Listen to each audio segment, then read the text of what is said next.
Okay, I wanted to get into my spam folder just to give you an idea of what I'm talking about when I say hover over the address, the email address. This one is obviously, this is my real name or my nickname anyway. And I don't know what this is no order that I ever ordered. So now let's open this one. Let's bite. We'll open it up. And now we're going to see, I didn't even have to hover. It's already opened up. You see that? That's not a real business email. That's some kind of weird Kuma rising. I don't know. There's some weird. That's an individual who's trying to scam me by pretending they're from PayPal. But if you just hover over the address line, you can see that's not a real PayPal email. And now what they want me to do, they want me to click on something. Your recent exchange from Coinbase. I don't know what they're talking about. Oh, look, paid. They say I paid $1,403.41. Now, if I were a little less computer savvy, I would freak out and say, I can't afford that. Where did that come from? I don't know what Coinbase is. So this is a phishing email. I think they call it phishing with a PH. But this is all fake, fake, fake, fake, fake. If you have any questions, reach out. They want me to reach out. And that's a local or regional number, 866. Or that actually, isn't that I think that's a toll-free number, 866. I think it's like an 800 number. So they want me to reach out. I'm not reaching out to nobody. We should probably do it just to play with them, but I'm not pierogi. I'm not savvy enough to play with them the way he does. See if Pierogi wants to do it. So they want me to be afraid, be very afraid that I actually paid for something in Coinbase, which is probably a cryptocurrency. I never did any such thing, so you just ignore it. Close it down and ignore it. But the point was, I wanted you to see where you hover. You hover over this way to see who really sent it. Let's look at a real one. Actually, Canadian Pharmacy, let's open him up. See, that one's not real either. If it's a pharmacy, why does it say Trots? That's not real either. So this is also erectile dysfunction. I'm a 66-year-old woman. I don't think I have to worry about erectile dysfunction, at least not for myself. Yeah, nice try. No cigar. All right, account locked. There's another one. Account locked. Dun, dun, dun. Oh no, my account's locked. What shall I do? Show images. Account is locked. We have locked your Amazon account because our service detected 2 unauthorized devices. And this is a fake ass too. Look at this. Look at this is the sender. The sender is nothing like Amazon. The sender is this big long BS email that some idiot somewhere in Kolkata decided he was going to try and you need to verify. Oh, I love that word, verify. You need to verify and complete the data information that has been printed on your account when you first registered. So if you call this number, is there a phone number? No, actually, they want you to click on something, which I'm not about to do. In my Amazon account, there's nothing wrong with it, so I don't know why I should even bother with this. But sometimes people get scared and they think, I better do something. I have to pay my bill, right? I got to pay my bill. Well, that's just an idea. Just understand when you hover over where the sender should be, you can tell if it's a BS email address or a real one. And also, I want to go over the Cyrillic A and the Roman A, and I'm going to do that in another video. Good morning. Today is January 27th. This is video number 9, and the title is Points of Entry. How do they get into your world? And what I brought out for you, so we can all reminisce about the good old days. I brought out a piece of heavy technology that I used in college. And I still have them. I have 2 of them in the house. Remember these? There weren't any scammers on these things, you know.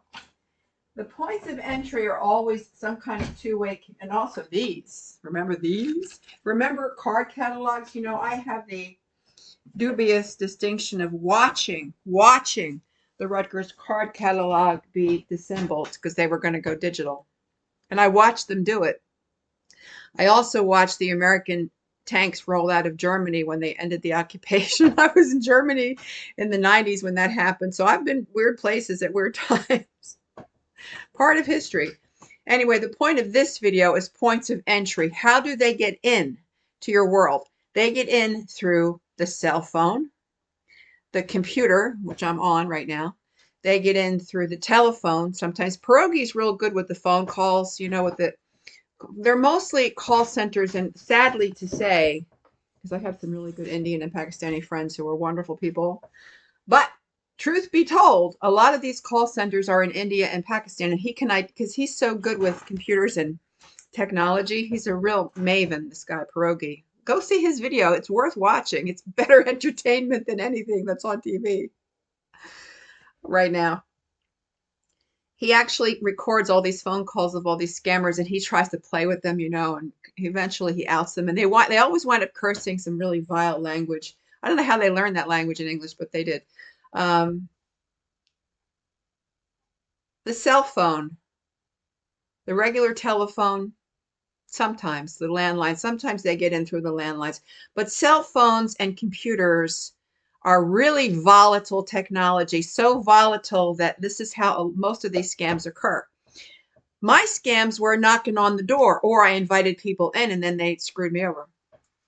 I invited people in to do particular jobs, and then, as we have heard already, they really screwed me over by taking advantage of the situation.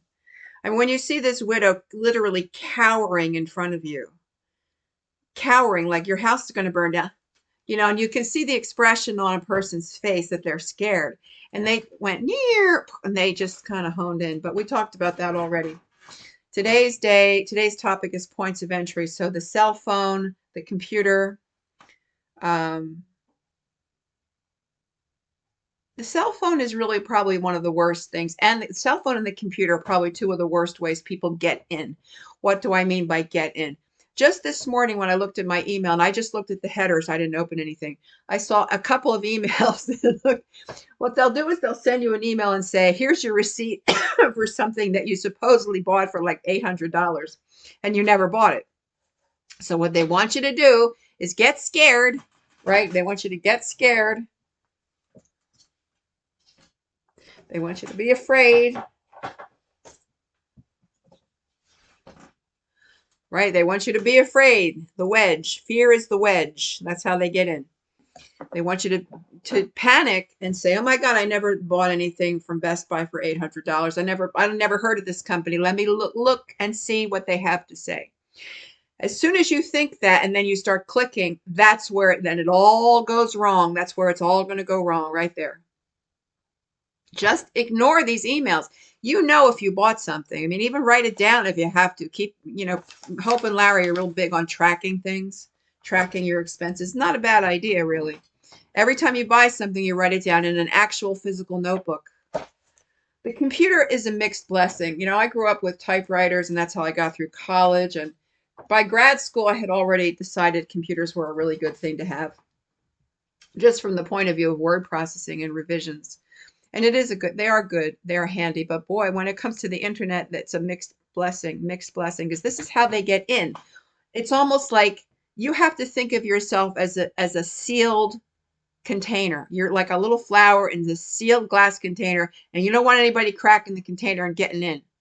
You don't want any, think of yourself as a pool of water that's pure and clear. You don't want any ink stains to get in there and invade your privacy and invade your life and invade your bank account and your mind. You know, they get to you through fear. Fear, fear, fear. Do not be afraid of these things. If there's a mistake, credit cards are easy because anytime there's a mistake on a credit card or a fraud, boom, the credit card companies are right on it because they don't want to lose business. They don't want to lose long-term business. They're smart. Banks are not so smart. If you lose money cash out of the bank, good luck getting it back because banks do not like to once they let go of money, they're not going to give it back, even though they let go of it in a wrongful way. It's a topic of another video. My friend who is a writer, his screen went black one day, and they said, flashing this light saying there's a mistake or there's a virus on your computer, beep, beep, beep, right? And call this number. And the number was not Microsoft. They said it was Microsoft, but it wasn't. People on the internet will say they're from Amazon. They'll say they're from Google. They'll say they're from Best Buy. They'll say they're from Microsoft, from Apple. They will fake. They can even fake numbers. They can even imagine that. They can even fake a number. This has now stopped, but a couple of years ago, excuse me, I have to drink something because, ugh.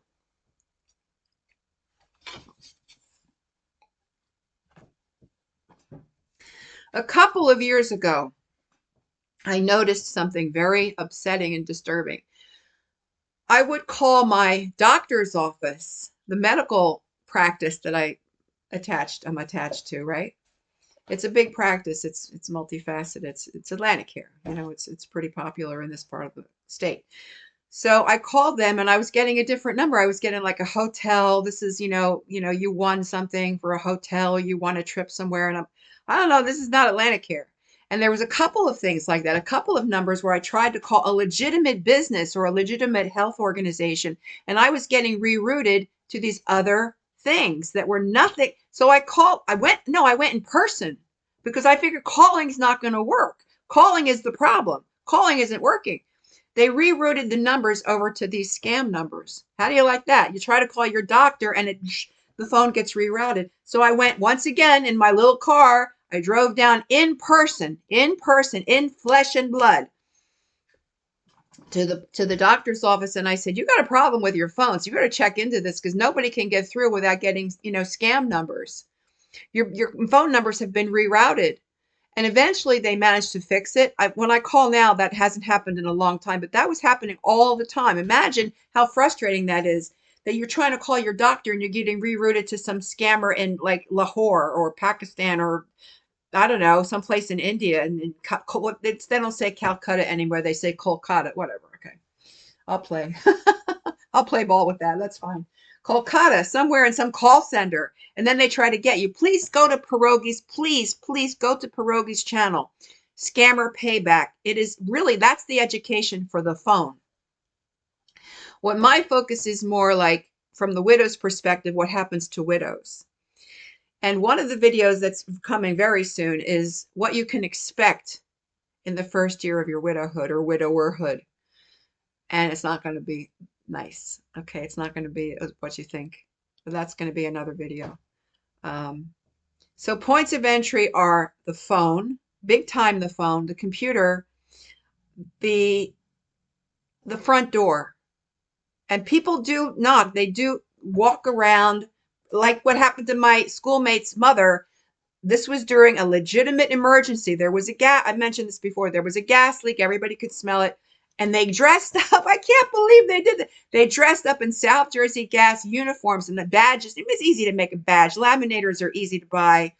And, the computer, you can do desktop publishing really easily. You can replicate something. You can scan something and then print it out and laminate it and put it on a lanyard. It's not that hard to do. When you think about it, it's not that hard to do. To fake a badge, fake a uniform's a little harder to fake, but badges are dead easy to fake. I could fake a badge if I wanted to. You just go on the software, on the word processor, and maybe do a scan of the badge and just replicate, you change the name if you want to. You can change all kinds of things using Photoshop. I mean, this is so easy to do. So basically, you can't trust anybody. You can't trust anybody. I'm sorry. Don't shoot the messenger. I'm just trying to share with you things that have happened to me and happened to friends of mine and acquaintances of mine. And a little bit, I want to get into the psychology of why we fall for this stuff. If somebody calls you on the phone, this happened to a cousin of mine just a few weeks ago. I was in her house and she, unfortunately, I'm going to go over time because it's 10 minutes right now. I'll just go over time real quick. Sorry. I'm trying to keep to 10 minutes, but it's not easy. I was sitting right there with her and she's having she's in her 80s. She's having some cognitive issues, with a little impairment. And she's at this stage where she thinks she's fine. She would come across and communicate with you as if she were perfectly fine. And then you realize after she starts talking, you realize she has lost it.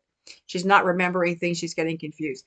So the phone rings and I can hear what the guy is saying. He was trying to sell solar panels or something. And I said, "Shirley, hang up the phone. Shirley, hang up the phone. Hang up the phone. Shirley, hang up the phone." And she was like, "I want to hear what he has to say." I said, "No, you don't." I'm sitting right there. I said, "You do not want to hear what he has to say." I'm thinking of pierogi. "You do not want to hear what he has to say. Hang up the phone. If you want to get solar panels, you call them. You investigate a company. You contact them. It should never be them contacting you. Whenever you want to buy something, you need something, don't let anybody get into your world and try to sell you on it. If you want, and this goes for everything. This goes for everything. You don't need advertisements. Throw away catalogs. Throw away all these emails that they keep trying to eat. What's with the email? Don't they understand that I do mass deletes? Everybody wants your email. Do they honestly think this is still a marketing tool? It hasn't been a marketing tool for 25 years. Nobody cares. We're all inundated with email. Stop emailing. Nobody cares. Nobody's reading them. But if you do get an email that says, oh, you owe us, or here's your receipt. I just got a couple of them that said, here's your receipt. I didn't even open them. I didn't even click.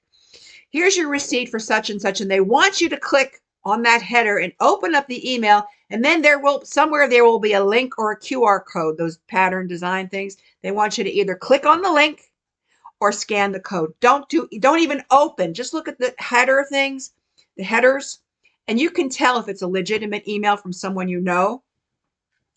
If it's not someone you know, and this goes for phone calls too, don't answer the phone. Don't click the email. Please don't click emails. Don't open them.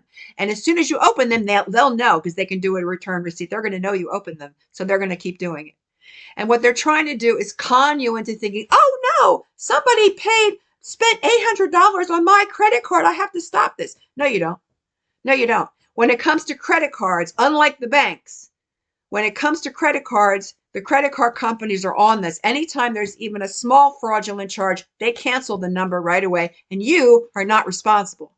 So I'm a big fan of credit cards on this point. Banks, try not to use the debit card, because if that money gets stolen, that money is gone. It's not coming back.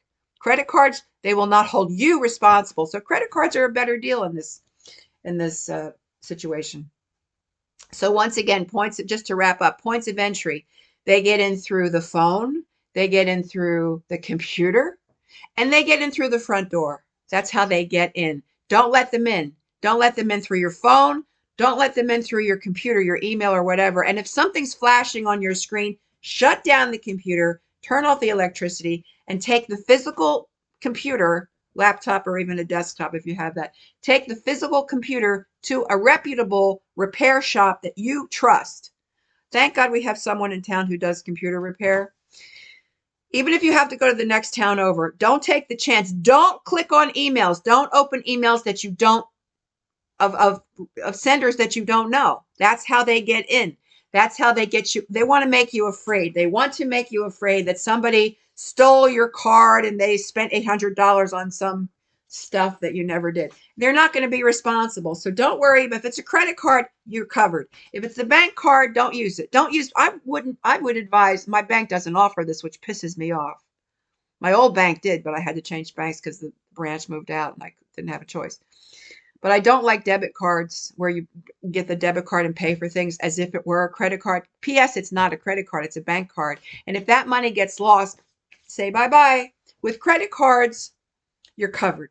You're always covered. So I would advise, if you're going to buy something, don't use a debit card. Use a credit card, because the credit cards are safeguarded by the companies. So once again, don't let anybody in. And remember, fear is the wedge, and the mechanisms by which they get into your life and your world, and they just hone their way in and steal money from you. They're trying to get in. Keep everybody out. Pretend like you're in a glass jar, like a bell jar, and you're safe and sound as long as that jar is not breached, the glass is not cracked. Don't let anybody in. Don't let them in through the front door. Don't let them in through the phone, and don't let them in on the computer. And go watch Pierogi, because he's really fun. He's fun to watch. And that's it for video number 9. Hope this was helpful, and I will see you next time with the story of Mr. Davenport. Peace out.